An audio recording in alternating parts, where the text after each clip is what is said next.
Здравствуйте, наши хорошие, наши любимые. Тере-тере, мее каллит, мее армсят. По многочисленным просьбам сегодня у нас вторая серия маминых воспоминаний, маминых рассказов. Мы прочли, как вам это понравилось. Мне самой понравилось, я очень много, оказывается, не слышала, не знала и ничего не спрашивала. А теперь я прям сама сижу и слушаю, мне самой интересно. Сегодня мама расскажет, а она пришла сегодня не одна. Давайте посмотрим, кто это. Так, я хочу сразу внести поправочку. Это Только не про гонорар. первый сезон, вторая серия. А сколько ожидается сезонов? Это будет зависеть, как люди От воспримут. актерского состава, Да. гонорара, контракта. Кстати, о гонораре я так ничего как-то... Зря я напомнила. Да. Но об этом попозже. Да. Это я потом ее там с ней сама разберусь.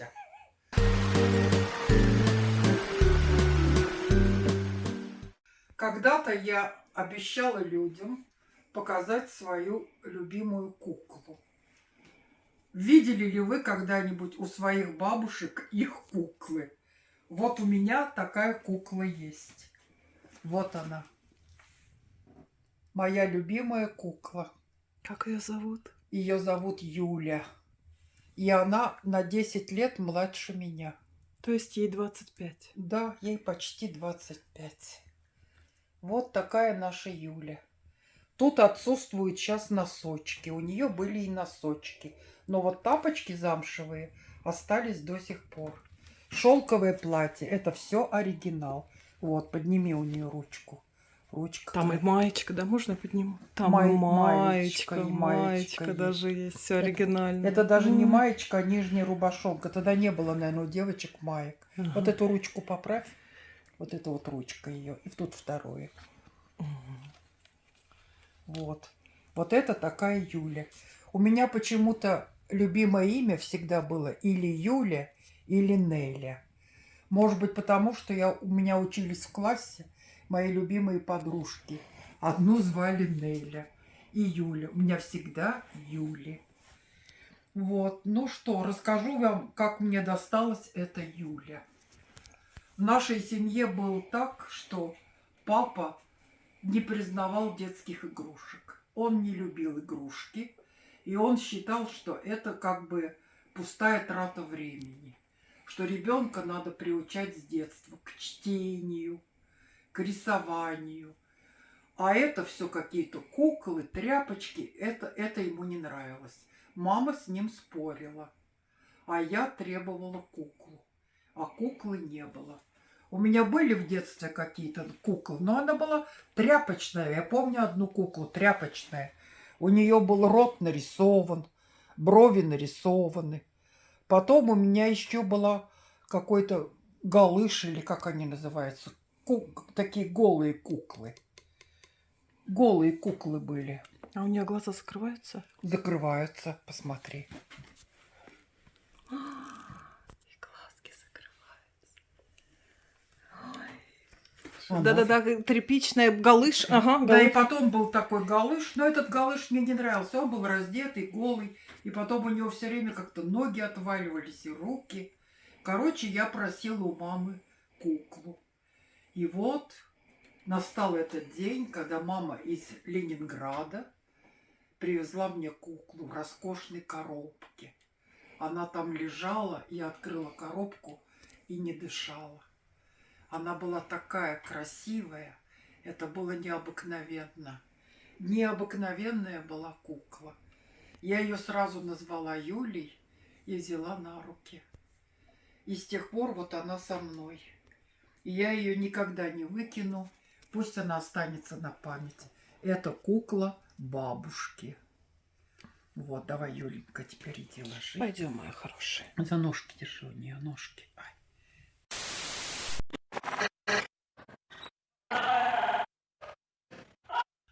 Ну вот, у нас были, значит, такие споры с отцом, что куклы не нужны. И папа приучал читать с раннего детства. Читать я научилась очень рано и очень хорошо читала и быстро, но еще не умела писать. И до школы прочитала 100 книг. Почему я точно знаю, что было 100 книг?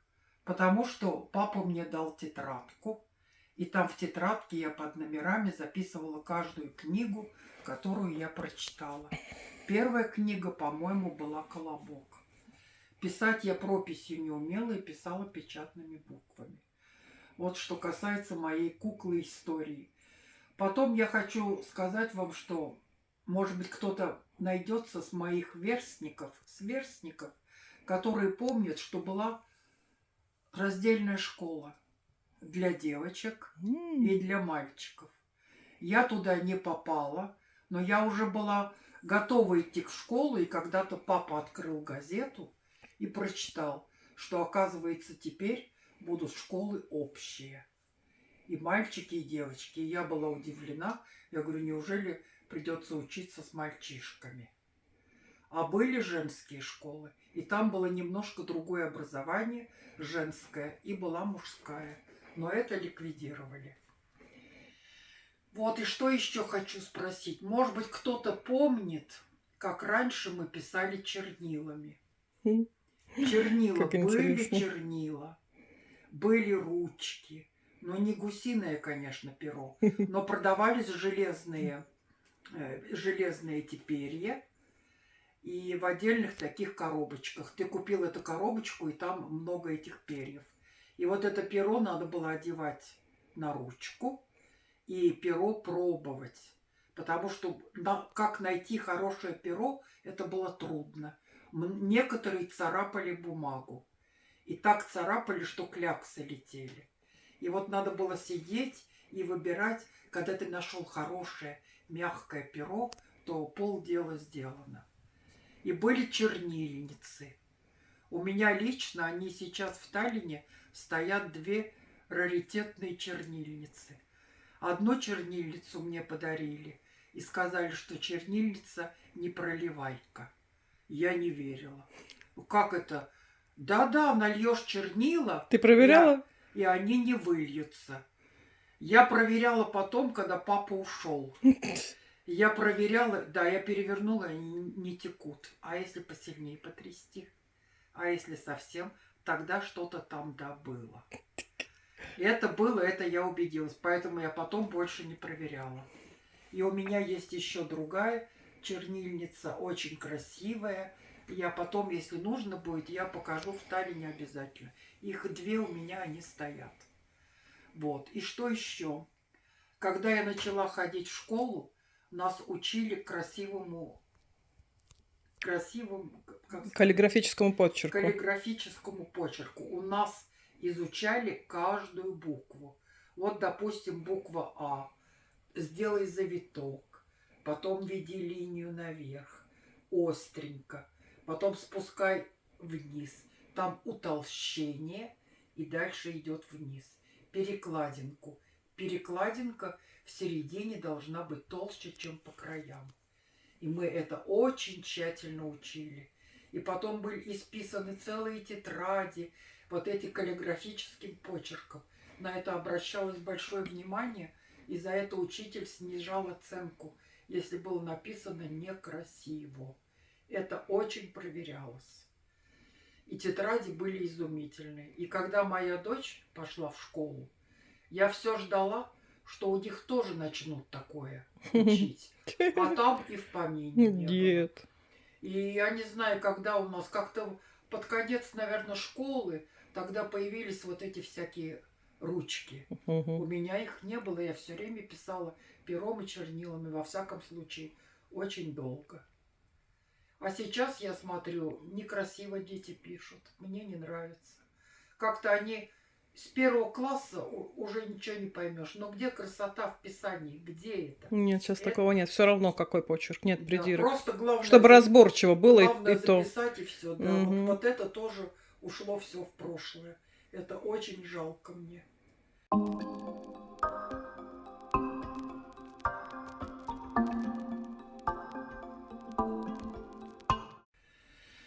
Потом там спрашивают про учебу, как что, кто как, что какие предметы, может быть, были. Могу сказать одно, что когда мама училась в институте и когда я училась, у нас были такие предметы, которых сейчас, конечно, нет. Это была история КПСС, и это были основы ленинизма. Мы их сдавали, мы их учили. Сейчас этого, конечно, нет. И что спрашивают, как мы раньше поступали. Поступали, как и сейчас. Были большие конкурсы. Но все обучение было всегда бесплатным. Никакого платного обучения не было. Трудно было очень поступить на медицинский факультет университета и на юридический. Это было вообще нереально. Так и до сих пор так. Да, Мгм. туда, на медицинский, шли в основном медалисты. У меня были знакомые в доме, двое, брат и сестра. Сестра закончила с медалью, Ира, и попала на медицинский. И потом попал и ее брат. И они сейчас оба знаменитые врачи в Эстонии. Общежития и тогда были, конечно, может быть, не такие комфортабельные, как сейчас. Общежития были на 4, и на Городнем вообще давали общежитие. Поскольку я уже тогда жила в Таллине, мне общежитие не требовалось. Но до получения своей квартиры я тоже помыкалась и жила просто в рабочем общежитии. И до сих пор у меня в памяти такой у нас было в рабочем общежитии был буфет. Туда мы ходили есть, и что там мне тогда казалось нормальным. Там стояла огромная большая консервная банка, ну как вот обычная банка, но она огромная была, с черной икрой. М. И там у нас ее продавали на развес. Это было совершенно обыденно. Девчонки не хотели брать, ай да ну ее надоело. Давай лучше что-нибудь там, колбаски, Вот сыр. это да. Черная икра, вот там я ее наелась, наверное, на всю жизнь. Можно было бы попросить там у буфетчицы, там мне 2 столовые ложки. И недорого. Недорого. Но мы все были рабочие люди, и всем это было по карману. Не знаю, что это такой был за феномен, до сих пор не знаю. Вот. Что еще? Что еще можно вспомнить? Да, вот тут одна дама писала, что она тоже помнит Таллин без гостиницы Виру.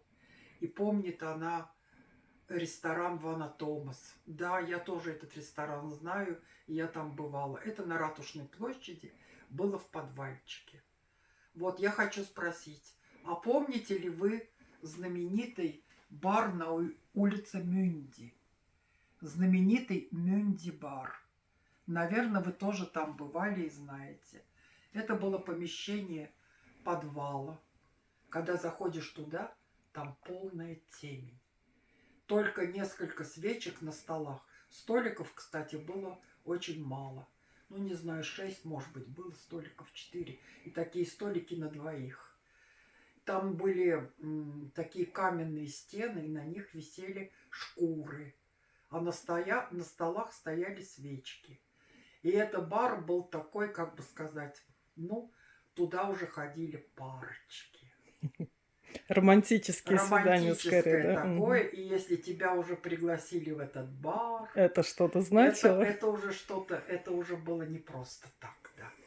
Там можно было сидеть, смотреть друг другу в глаза, потому что стеснялись разговаривать. Пили кофе, но алкоголь вообще очень мало употребляли. Как-то не было денег, и не было желания, и без алкоголя было хорошо. И что еще хочу сказать? Хочу вспомнить, как раньше кормили в ресторанах. Вот это у меня до сих пор ностальгия. И я не могу смириться с нынешними ресторанами. Вот поэтому ты на свой день рождения не хочешь категорически идти, Да, да? вот я не хочу, не хочу. Ой, не нравится, невкусно. Ну, Ну, невкусно, да. много ресторанов, я много знаю, у меня есть о чем судить. Но вспомнить ту еду я не могу. Ну, что там просто. было такого? Ну Вот? вот, например, в этом же в ресторане Вана Томас, в этом ресторане, туда приходил и говорил, парун эсти карбонат.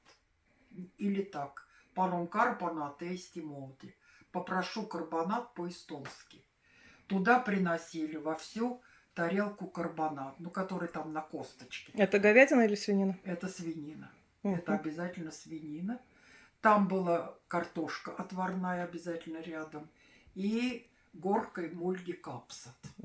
Это эстонское национальное Да, блюдо. это очень вкусно. Мы с вами было. делали. Да. Мгм. До Рождества. Потом, что еще есть хорошая еда, я тоже вспоминаю. Сипура клопс.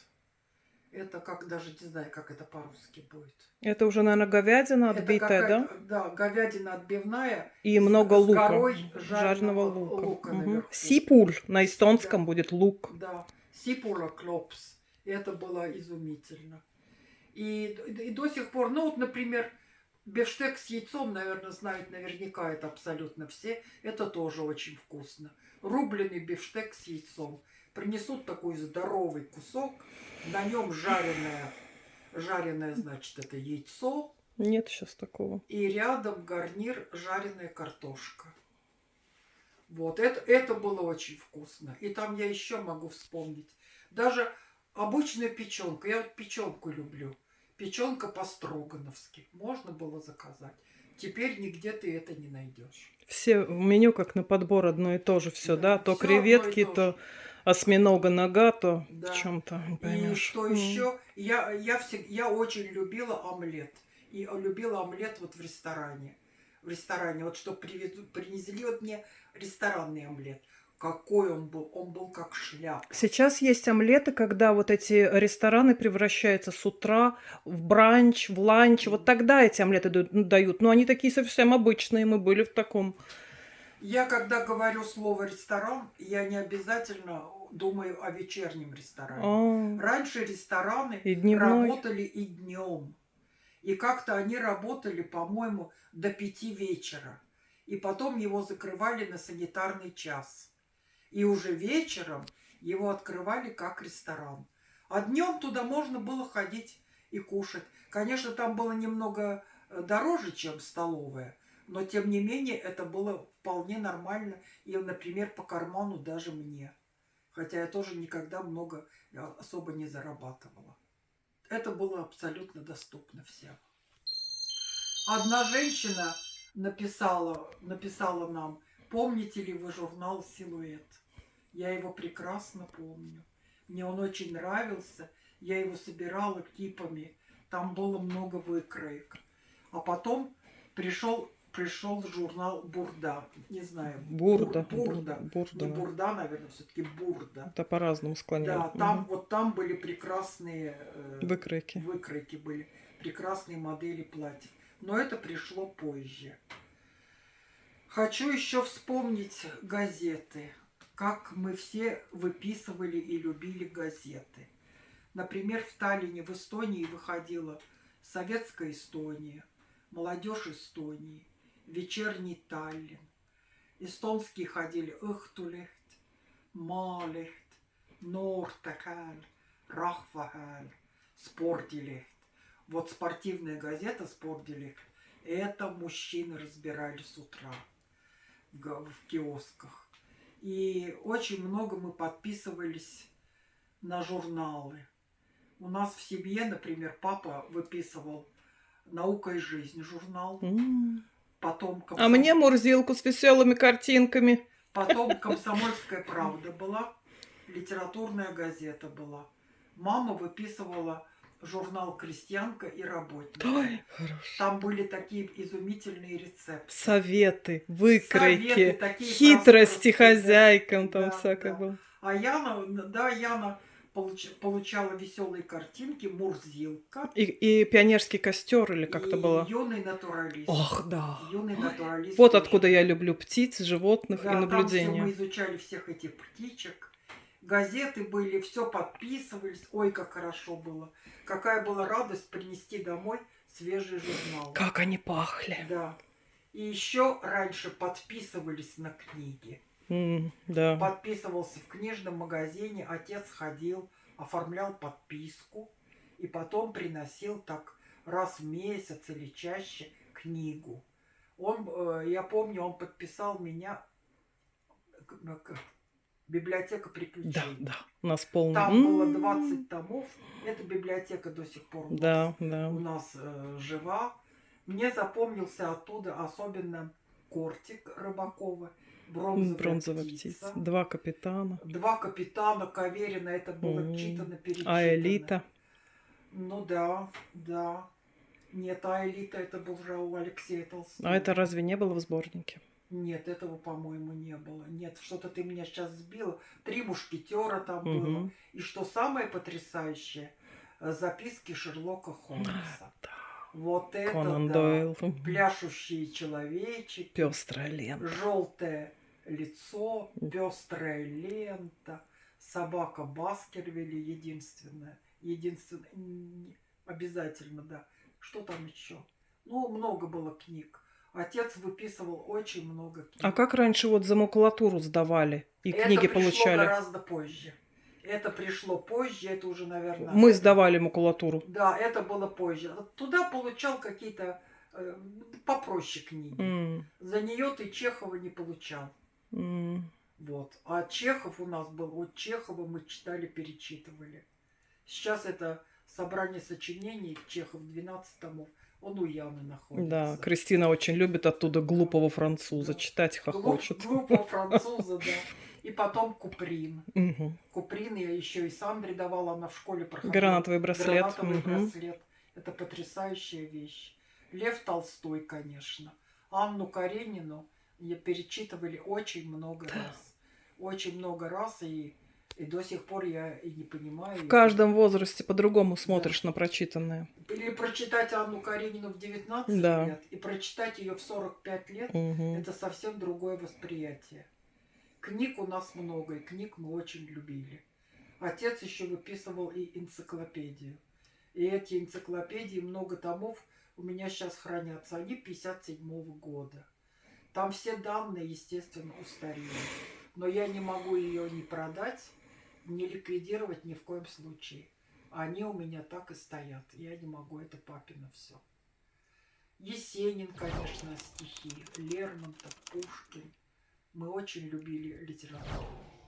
В литературе я тоже хорошо соображала. А вот математика, вот это был пипец для меня. Математика, это был ужас. Как-то я ее тянула. Все остальное давалось ерунда быстро. А математика это все. Там только 3-4, 3-4, вот так вот. И в аттестате у меня, по-моему, 3, да, 3. Мы все гуманитары. Да, все гуманитары. Кристина в том числе. А вот Вася только Вася математик. Он инженер, и у него это вообще шикарно, да. Вася инженер-конструктор по образованию. У него эти чертежи, это его обычное дело. И он не понимает, почему мы не понимаем. Да, с Кристиной сидит тоже. Сердится, что никто ничего не понимает. Ни я не могу объяснить, ни Кристина не понимает. Яна, когда училась, я до какого-то класса могла, потом махнула рукой и говорю, теперь ты сама тяни, ты умнее меня, и ничего не понимаешь. Я ничего не знаю. Для меня до сих пор в ужас вгоняет слово тригонометрия. Какие-то корни извлекать. Боже мой, зачем их извлекать, не знаю. Это что касается школы. Ну, что еще можно вспомнить? Ну, а если что-то еще вспомните вы, наши дорогие зрители, тогда пишите в комментарии, потому что у нас, видите ли, сезонами уже выпуски будут выходить. Да, на этом мы, наверное, заканчиваем. Здесь очень жарко. Тебе просто... Подожди, а сегодня какое число вообще? 24 сентября. Да, сегодня 24 сентября. И это наши заключительные видео с дачи, мои хорошие.